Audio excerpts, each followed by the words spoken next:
one of the most notorious areas for child sex trafficking in the United States. My daughter has a price tag on her. A child. It's quite early and we've already heard gunshots. 7 to 8 rounds of gunshots. We meet those who've survived this nightmare. I was like, oh my God, like I was trafficked. The pimps who've profited from selling women. You were getting a cut of the money? All the money. All the money. And those risking their lives to recover young girls from the grip of exploitation. You see it firsthand, you know?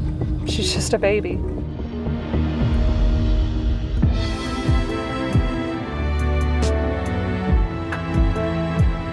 To trafficked girls.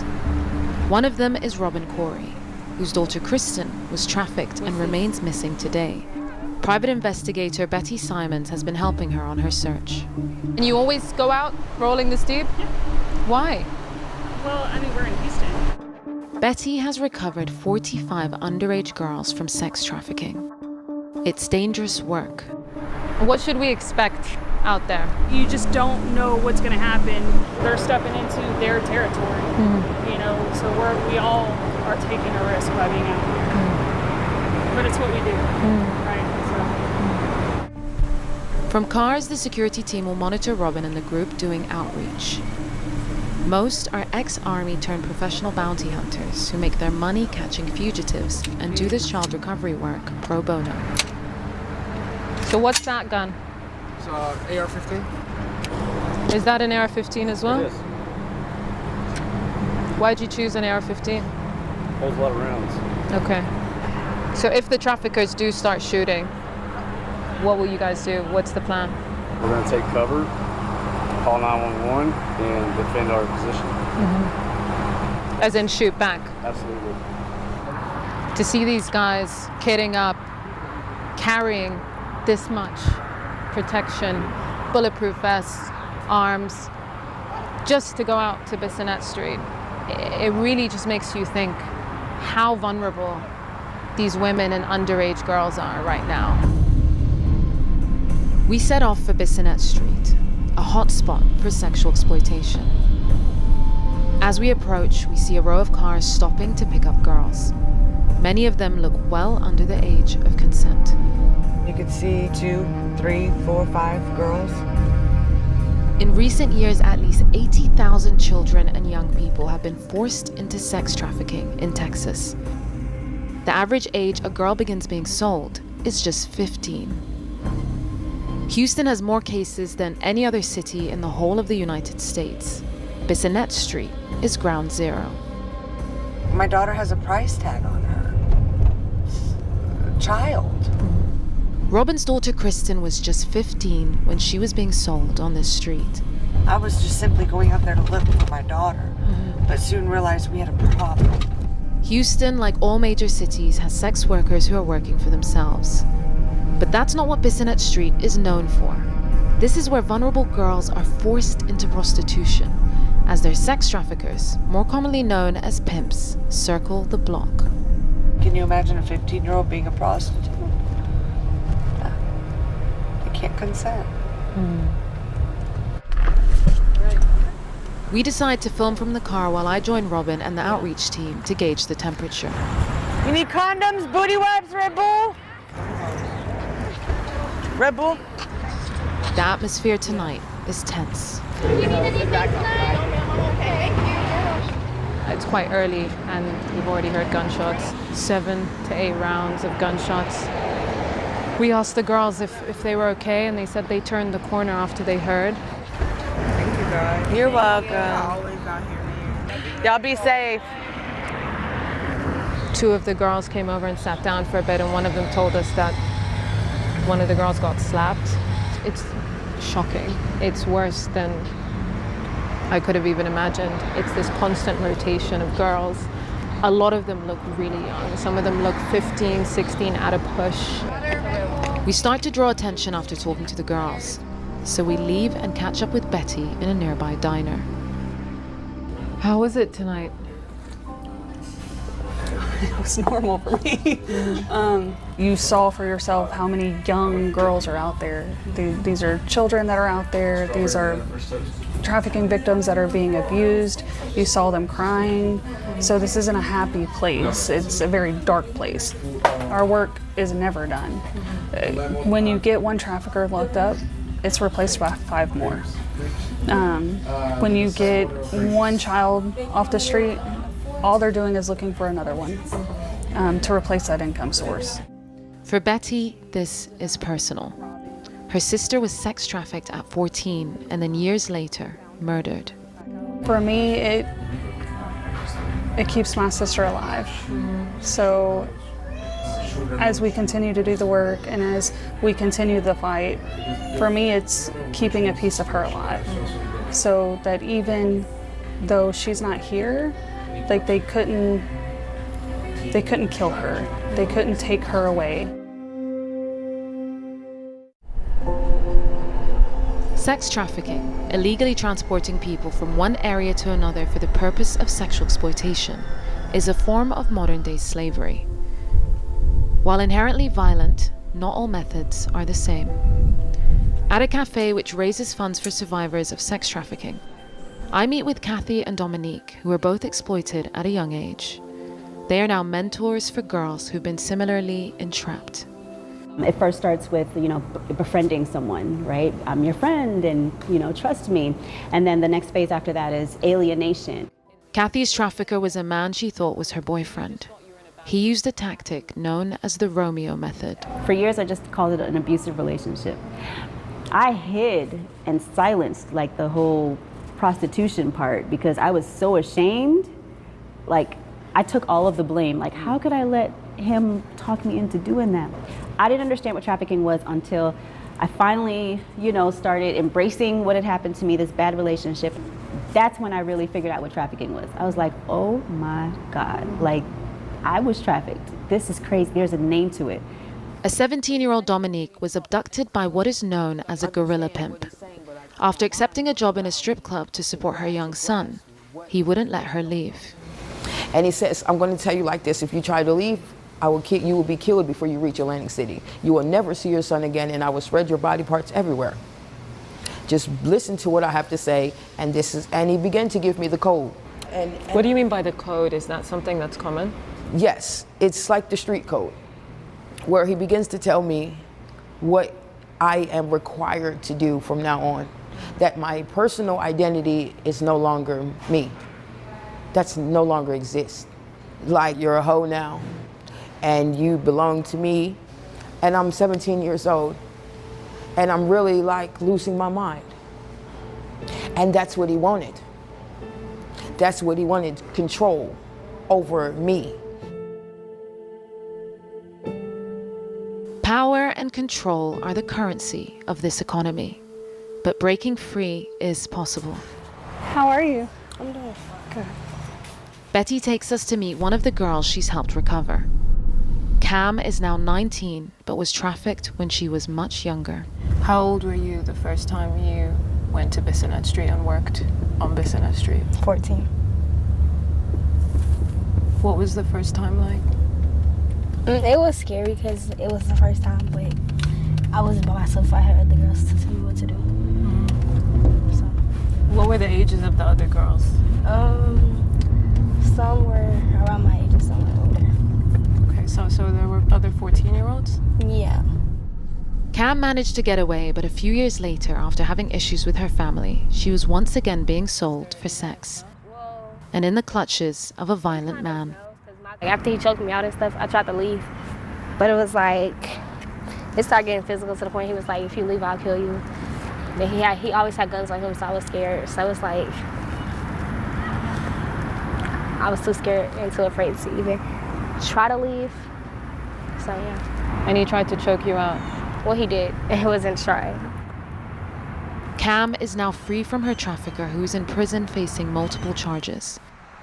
She's expecting a child from a new relationship. When I found out I was having a daughter, I cried because it was like everything I've been through. I was like, I want my daughter to never go through that. Mm-hmm. So it was like with my daughter, I feel like I'll be way overprotective because the stuff that I've been through. So who are the traffickers? We've secured rare access to a man who was part of that world. Recently released from prison in North Texas, Edhem was initially indicted on child sex trafficking charges, which were dropped, and later convicted of advertising women online.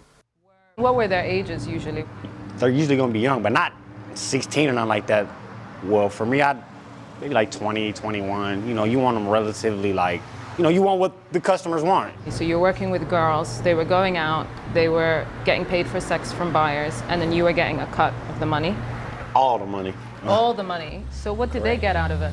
I mean, they got wherever they wanted. Like, if they wanted their nails done, they got their nails done. If they wanted to send money to their family, then that happened too, you know what I'm saying? But she has to go through you to get that. Right, yeah. And do you think that that's okay? I mean, she might be a bad money handler. She might make $1,000 a day, but all off, you know what I'm saying? Edhem has served 5 years in jail for his involvement in the trade, but his lack of remorse is staggering. For me, pimp stands for a player into making progress. So like whatever I'm doing, I'm trying to progress and get what I need. I'm gonna pimp this situation. I'm gonna work it to my favor. You get what I'm saying? So you can pimp. Anybody can be a pimp, you know what I'm saying? So women can be a pimp. So then how do you feel when the word sex trafficker is used? I hate that word traffic. It's just, I don't know, ever since the first time I read it on a paper, it just seems so like, you know what I'm saying? Like, it's just, I don't like that word. This is the oldest profession that's been going around. Prostitution's been going around since the early days, you know what I'm saying? So. But there's a difference, right, between sex workers who work for themselves and are making a choice, and women and girls who are being exploited by and you're right about men, that. Yeah. Groups of men who are taking their money when they do perform those acts. Do you see the difference? Yeah, it's two different sides. Yeah, it's like two different ends. You know what I'm saying? But no, I totally agree with you. Like that's not sex working. You know what I'm saying? Like that's trafficking. That's, you know, all that other stuff. Like that's a whole nother ball game. How do young girls end up in the grip of traffickers?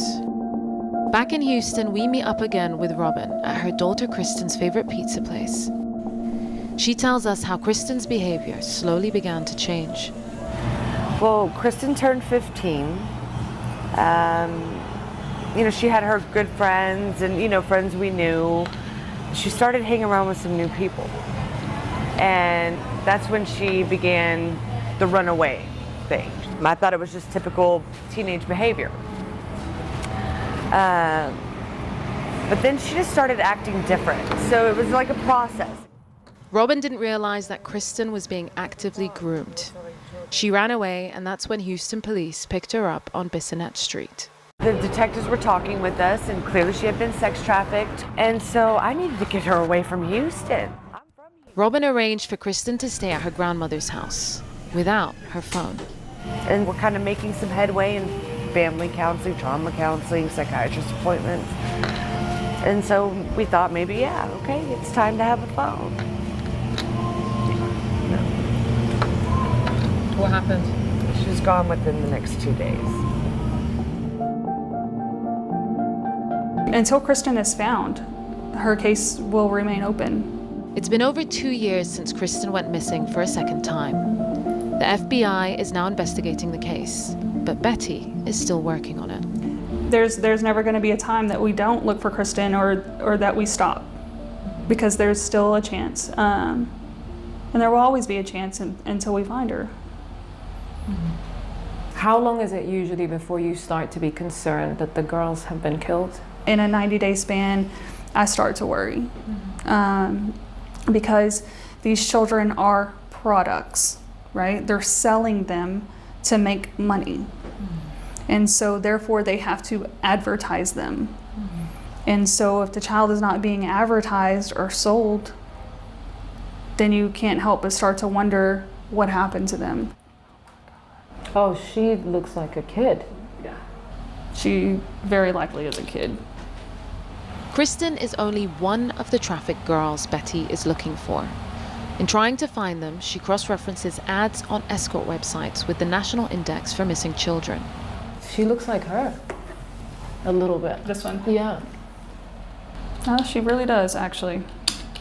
So what we're looking for here is you see the marks. She has some birthmarks on her. Jesus Christ. See? She's currently looking for a 15-year-old who keeps running back to her trafficker. She probably believes this is her boyfriend and that he loves her. This is a child that has grown up in the system, and so that's probably the only love, it's false love, but the only love that she's known. The whole sordid industry does not work without the men who pay for sex, the buyers. To tackle sex trafficking, Texas has become the first state in the U.S. to make buying sex a felony, punishable by at least 6 months in jail. When we work with buyers, we try to lead with some vulnerability and empathy on how they ended up there, but accountability is never optional. You've got to own it. Joe Madison works to rehabilitate buyers through his nonprofit, Demand Disruption. There is no more direct way to fight human trafficking than to stop demand, because you stop one buyer, you stop at least one purchase, but usually upwards of 5 to 6 to 7. He's taking us to meet one who is part of his program and has agreed to be interviewed on the condition of anonymity. How frequently were you buying sex at the time? Like about twice a week. And how would you usually meet up with them? Usually it was online. Every once in a while there was a woman that I saw walking down the street, but the quality wasn't as nice as the women online. Are you aware that there are a lot of underage girls online? Yes. And so I always try to avoid that. What would you do to avoid that? Ask their age. Would they present evidence of their age? Certain times they did. But I tried to find women that looked older. How did it make you feel to know that a lot of these women and underage girls are brutalized on a daily basis? It made me feel bad that I was one of the contributors to that. I asked the Lord for forgiveness, but I'm gonna have to answer to that on Judgment Day. Whether the buyers always know it or not, the fact is that a lot of the girls for sale are underage, and a majority of them have contact with social services. But even facilities set up to protect them can't always keep them off the streets. Since 2018, 573 suspected child sex trafficking victims have received services from this state-run center. Staff has to have a key card to get in so the kids are protected. And some of them have walked out of the doors and straight into the hands of their traffickers. Most of the time, the traffickers have talked to them about a plan in case you come in, contact with the authorities, and if you run away, this is how you contact me. Is there anything you can do here to stop kids from being re-trafficked? Well, we can't stop them from running away. There are facilities where a child may go, like a jail or a psychiatric hospital, where they can't run from there. But it's only a temporary solution. And we don't want to lock kids up who are victims. It's like the way we used to think about domestic violence. Why doesn't she leave him? He's beating her. Well, a lot of these kids are in a domestic violence situation with their trafficker. One of those who's run away from this facility and back to her trafficker is the 15-year-old that Betty is looking for. She can't find any ads of the girl online, so she's reverting to some tried and tested investigative methods. There's a black case. Do you mind handing it to me? Sometimes you gotta bring out the trusty binoculars. Because if she comes here, I'll be able to see her, for sure. We drive down the track with Betty, hoping to spot her. There's a girl here on the right as well. I don't know. That one right there looked a lot like her. Yeah. Betty calls a colleague to alert them. Okay, I think she's on Bissonnet right now. But her hair's not blonde now, it's dark.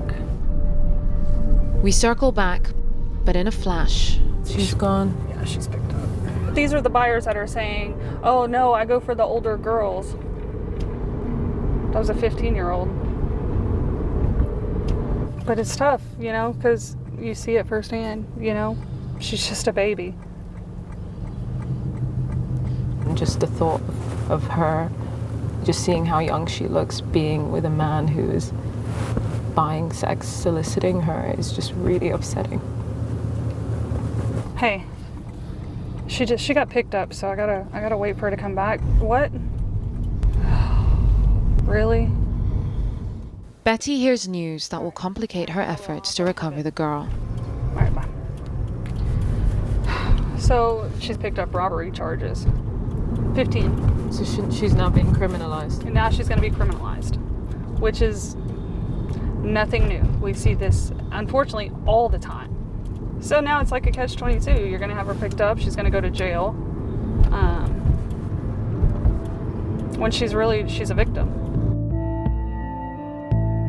If Betty sees her again, then she'll be obliged to call law enforcement. The Houston Police Department has a dedicated human trafficking unit headed up by Sergeant Antonio Gracia. What are the dangers of victims being criminalized during the recovery process for charges that are outstanding? It just depends. Is it a violation of public safety? Because you do have victims sometimes out there robbing people too, as well, with guns and everything. Even though you might have duress, it's still a violent crime. And so that, but there are some issues that if during our operations, if we recover somebody and they're a confirmed victim, usually they're going to not get charges, especially if they're under 18. So this was a case of a 15-year-old African-American girl. She had been picked up, recovered before, and then she was back out with her trafficker. And she's facing robbery charges, and there's an arrest warrant out for her. I mean, with a case like that, how do you protect the trust, protect the recovery process? Okay, but let me ask a question for you. Okay, where was she safer at? At home again, where she could run away again? Or, I hate to say it, but sometimes they got to be, locked up for their own safety, so hopefully get them to stabilize. We hear from Betty that the 15-year-old has been picked up in Dallas and is now in juvenile detention, safe in the eyes of law enforcement.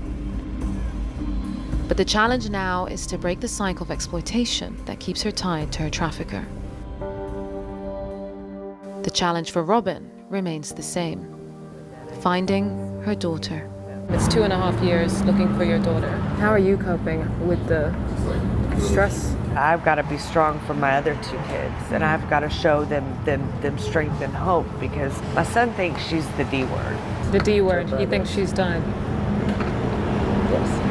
And has that possibility of her not being alive, has that crossed your mind? Of course. Of course. I mean, what hasn't crossed my mind? My daughter's being raped and sold. How much more worse can it get?